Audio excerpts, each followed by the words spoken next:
नकारात्मक परिस्थितीतून किंवा अवघड वाटेतून वेगळी वाटचाल निर्माण करून एक समाजापुढं आदर्श निर्माण करणारे जे व्यक्तिमत्व आहे त्याचा जर गौरव केला तर तो नक्कीच आपल्या सर्वांना एक वेगळी सकारात्मक दिशा दाखवतो आणि त्याच्यासाठी हे सत्कार करायचे असतात. दुसरी गोष्ट म्हणजे वाढदिवस का साजरे करायचे असतात तर वाढदिवस म्हणजे आतापर्यंत आलेले जे अनुभव आहे आव्हान आहे ते आव्हानं पेलून आपण इथपर्यंत आलेलो असतो आणि ते पेलण्याची ताकद आपल्याला मिळाली आणि पुढे पण मिळावी या दृष्टीने आपले हे वाढदिवस साजरे करायचे असतात. तर या ठिकाणी प्रथम आपण कनोजेंचा आपण वाढदिवस साजरा करूया. पुष्प देऊन त्यांचा गौरव करा.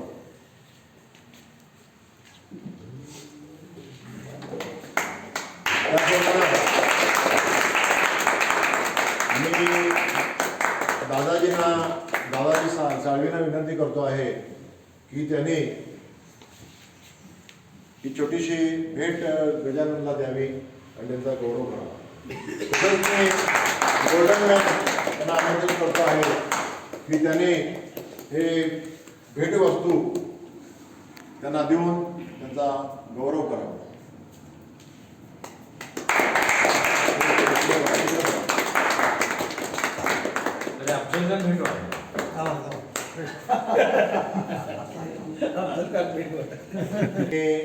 हळदेदारांना विनंती करतो की त्यांनी गुलाब पुष्प देऊन त्यांचा गौरव करावा.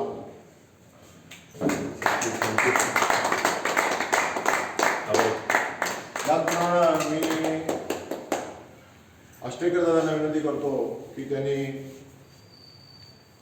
हे छोटंसं गिफ्ट त्यांना द्यावं.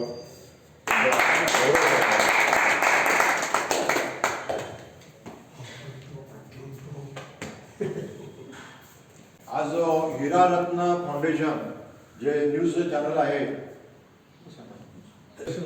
आदर्श उद्योजक पुरस्कार या वर्षीचा जो आहे तो आपले मित्र किसनजी तातोबा खंदारे यांना जाहीर झालेला आहे. त्याबद्दल जोरदार टाळ्या वाजवून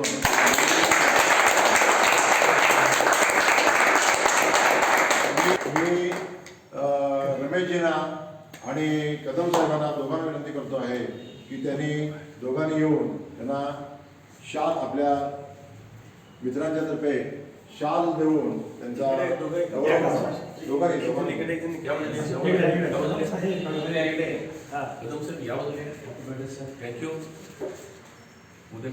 तसाच या ठिकाणी मदनजी त्याच्यानंतर शहा आणि तुमचं नाव कसं गाडगे सर यांना तिघांना मी आमंत्रित करतो. त्यांनी पुष्पगुच्छ देऊन मदनजींचा गौरव करावा.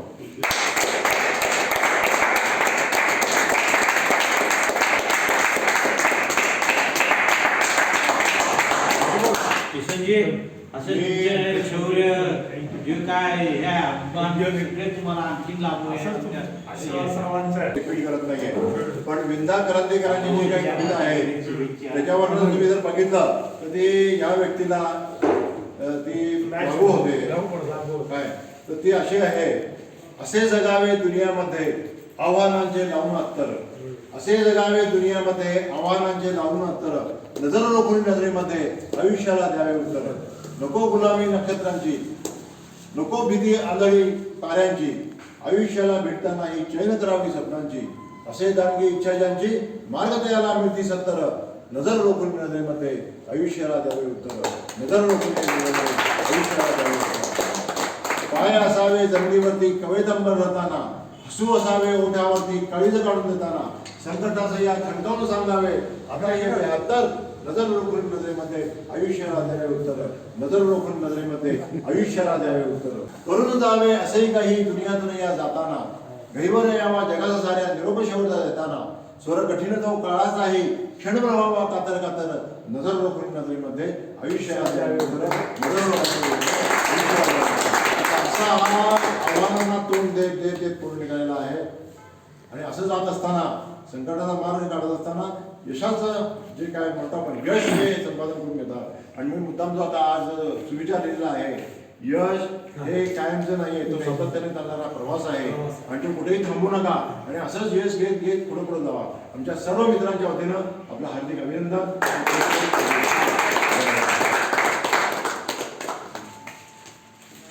खंदारेजींना त्यांचं मनोगत व्यक्त करायची विनंती करतो. रघुपती सरांनी कविता ऐकवली, खरंच कविता छान आहे. त्या कवितेचं त्या माझ्या ती कविता अत्यंत तन बसत आहे अशी कविता आहे. पोतनी सरांनी माझ्याबरोबर बघितलेलं आहे, माझं वाटचाल कशी आहे, मी कुठून कसं आलोय त्याला सर्व माहीत आहे. माझं तुम्ही सर्वजण त्या संघ गावी आलेला सर्व माहिती आहे. बऱ्याच दुःखातून बऱ्याच हालचालीतून इथंपर्यंत पोहोचलेला आहे. आणि असं आपले मित्र असा एक सत्कार ते करतात त्यावेळेला एक शाबासकी थाप मिळते. असे थाप मिळाल्यानंतर वाटतं पुढं अजून काही तर करावं. असंच एक न्यूज चॅनेल आहे, त्यांनी मला येऊन माझी मुलाखत घेतली आणि म्हणजे तुम्हाला आम्ही आदर्श पुरस्कार म्हणून आम्ही तुमची निवड केलेली आहे आणि 8 तारखेला शाहू स्मारकला आदर्श पुरस्कार सोहळा आहे. सोहळ्यात तुम्ही सहकुटुंब सहपरिवार सहमित्र असं तुम्ही यावं म्हणून. तर ठीक आहे म्हणलं. ते न्यूज चॅनल इचलकरंजीचं आहे, इथला कोल्हापूरचा पण नाही. तिथले एक माझ्या 5-6 लोक हॉटेलवर आले. त्यानंतर त्यांनी सांगितलं तुमची एक निवड केलेली आहे. पण मी असं काही कार्य केलं नाही, माझी निवड नाही. तुमचं कार्य हे भरपूर आम्हाला माहीत आहे, तुम्ही सांगाल असं नाही, पण तुमचं कार्य आम्ही असं बघितलं आहे की कोल्हापुरात भरपूर मोठमोठे लोक आहेत, पण तुमच्या कार्याला आमचं सलाम आहे म्हणून तुम्हाला आम्ही निवड केलेली आहे. तुम्ही 8 तारखेला कुठं जाऊ नका. हजाराला केशवराव भोसलेला आदर्श उद्योगपती पुरस्कार म्हणून तुम्हाला निवड केलेला आहे. आनंद वाटतो. आपण कष्ट केलेला आहे, कष्टातून कुठं चाललेला, कुठंच आपली लोक त्या कष्टाची निवड करतात. आपल्याला एक आदर्श म्हणजे एक उद्योगपती असू द्या, पैसा येणार जाण्याची जाय ते काय नाही तेच नाही, पण आपले एक स्वभाव व्यवहार आपले कष्ट एक जगानं बघून आपल्याला एक आदर्श पुरस्कार देतात. म्हणजे मला काय आनंद छापाची थाप वाटते. आणि आपल्या मित्र सर्वांची घरचे तुम्ही आहेत, माझे मित्र माझे बंधू समान आहेत. मी घरचे मला आनंद वाटला की एवढं माझा मोठ्या प्रमाणात सत्कार केला, शाल देऊन माझा सत्कार केला. तरी सत्कार नसून माझ्या शब्बासकीची थाप मला पुढं असं तुमच्या स्नेह असंच प्रेम असंच राहावं. काकड्यांना पत्नी सरांकडून सर्व मित्र मला असं प्रेम हवं ही इच्छा ईश्वरच्याने प्रार्थना करतो आणि 2 शब्द. मी आता या ठिकाणी दुसरे जे आपले उद्योजक आहेत ते पडद्याआडचे जे असतं म्हणतात बोलत नाही, त्यांचा जो लोकसंग्रह आहे बरोबर मोठा आहे, पडद्याआडचे आहेत. दुसरी गोष्ट म्हणजे त्याचा मोठा आहे आणि त्यांनी सुद्धा आकाशाला गवसणी घातलेली आहे. ते सर्वांनी मान्य करत होते. त्यांच्याशी मध्यंतरी हितगुज करताना असं लक्षात आलं की ते सुद्धा की नाही अगदी प्रतिकूल परिस्थितीतून नवी दिशा त्यांनी निर्माण केलेली आहे. आणि असे जे उदय जे आहेत त्यांना मी विनंती करतो की त्यांनी आपलं मनोगत व्यक्त करा. आदरणीय सर्व वरिष्ठ वडीलधारे, कारण आज माझे वडील नाही आहेत. दोनोचे काकांना माहिती आहे, काकांचे काकांचे ते एकदम जवळचे मित्र आणि एकत्र लहानाचे मोठे झाले. म्हणजे तसे करणचे काका आमच्या वडिलांच्या लहान आहेत, पण एकाच गल्लीत राहत असल्यामुळे ती मैत्री तितकी चांगली होती. आणि मी आज तुम्हाला जे बघतोय ना ते माझे वडील म्हणूनच बघतोय तुम्हाला सांगायचं नाही. इथं काय माझे वडील लहान आहे, तुमचे एवढे मोठ्या मला बरेच जण विचारतात, अरे ते एवढे सगळे वयानं मोठ्या तू त्यांच्यात कसं काय हे करतोस. खरोखर मला विचारतात. आज ह्या ग्रुपमध्ये आम्ही दोघंच गणी सेम वयाचे, आमचे आदेसाहेब आणि मी दोघंच. बाकी सगळे वयानं मोठे, कोण 66 आहे, कोण 70 आहे, कोण आता आमचे गोल्डन मॅन 82-83. म्हणजे या ह्याच्यात मला तुम्ही सांभाळून घेतलंय हे फार महत्वाची गोष्ट आहे. एक मुलगा म्हणून तुम्ही सांभाळून घेतलंय आणि मुलगा म्हणून तुम्ही कधीही मला सांगायचं की बाबा उदय माझं हे काम कधी तत्पर हजर आहे.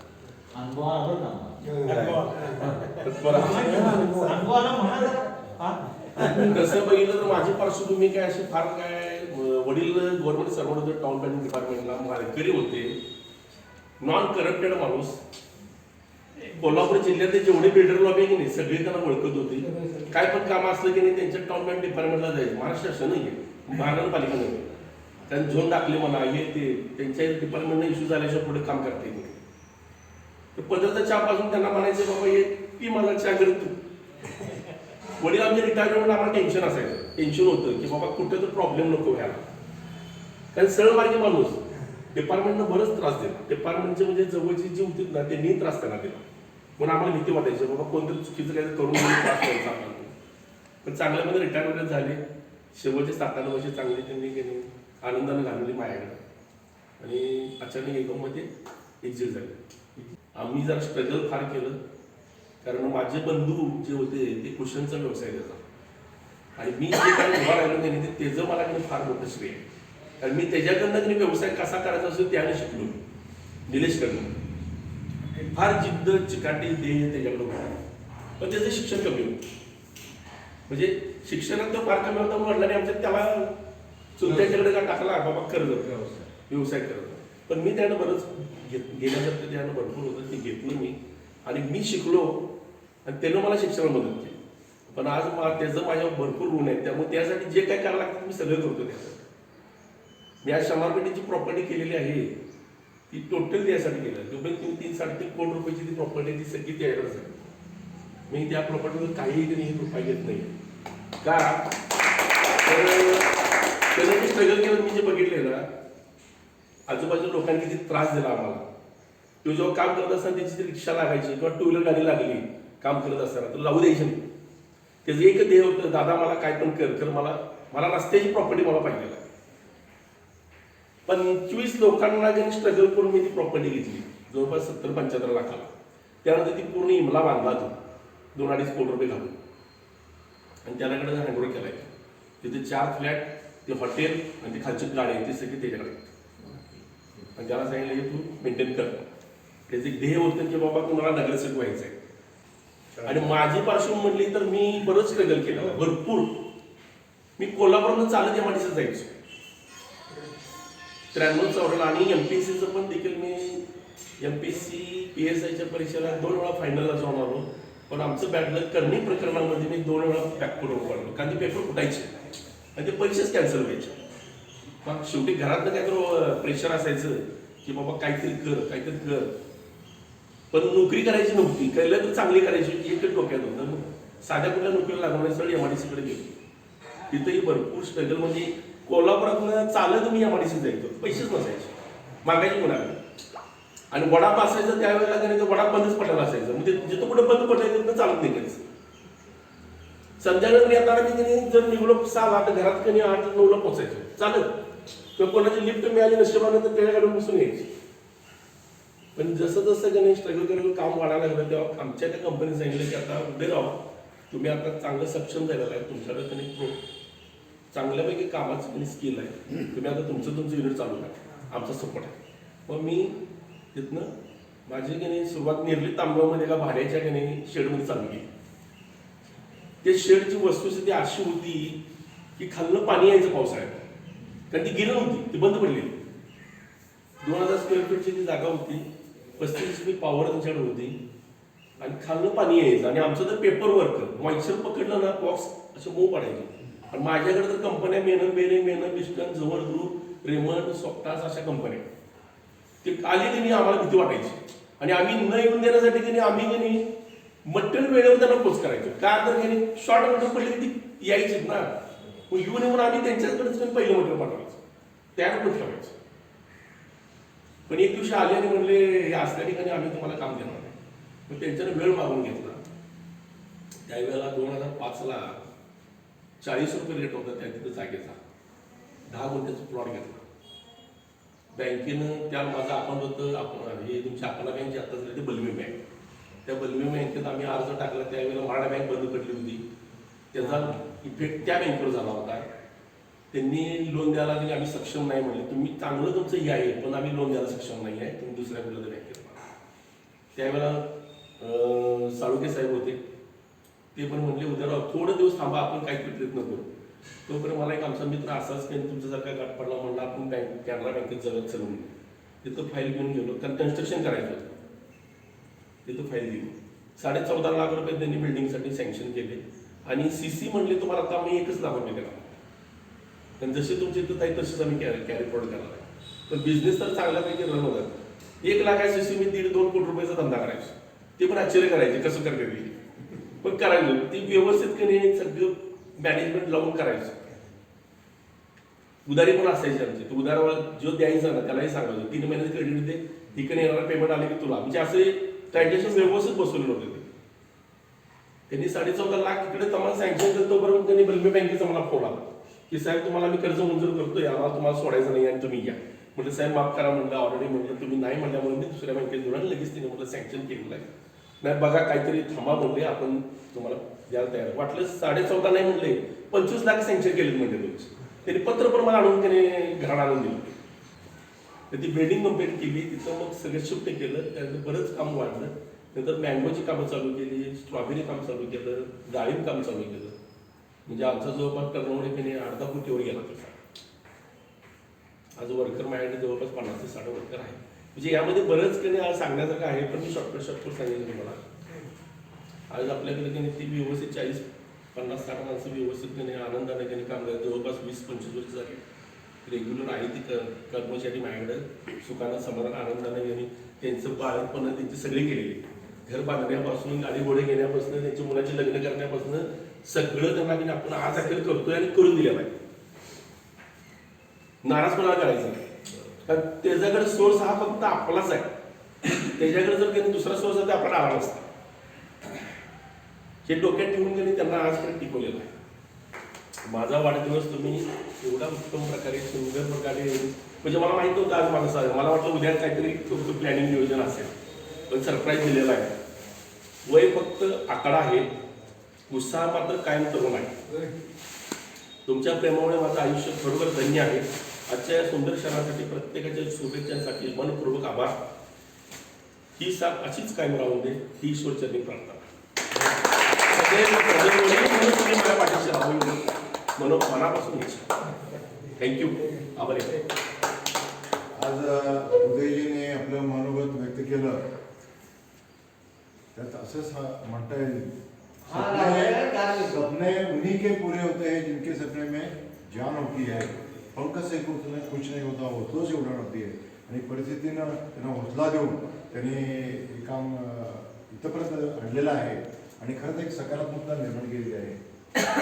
त्याबद्दल सर्वांच्या वतीनं मी त्यांचं पुन्हा एकदा अभिनंदन घालावा आणि मग आपल्या मनोगत व्यक्त करून आपलं जे भूक लागलं सगळ्यांना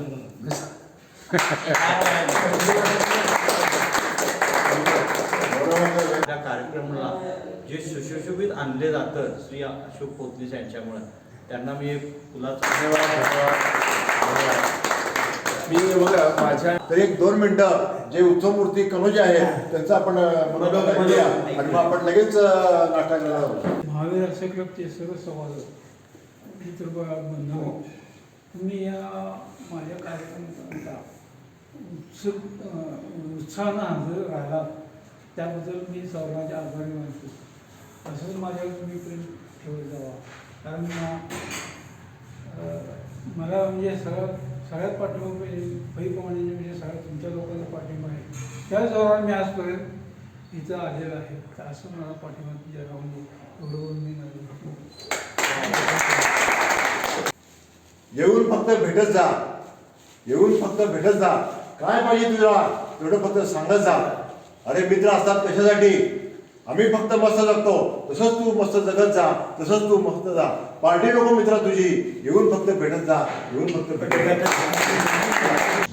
आज या ठिकाणी आपण सर्व महावीर उद्यानामधील मित्र ABCBच्या कॅन्टीनमध्ये आज आलेलो आहोत आणि या ठिकाणी आपण उदयजी खंदारे आणि आपले कनोजी यांचं एक गौरव करण्यासाठी इथं जमलेलो आहोत आणि मनामध्ये एक प्रकारचा एक आनंद आणि खुशी होती आहे आणि म्हणून आपण असं म्हणतो जिसके दिल में हो खुशी उसके चेहरे पे आती है चेहरा देवा आसरा, चेहरा देवा आसरा.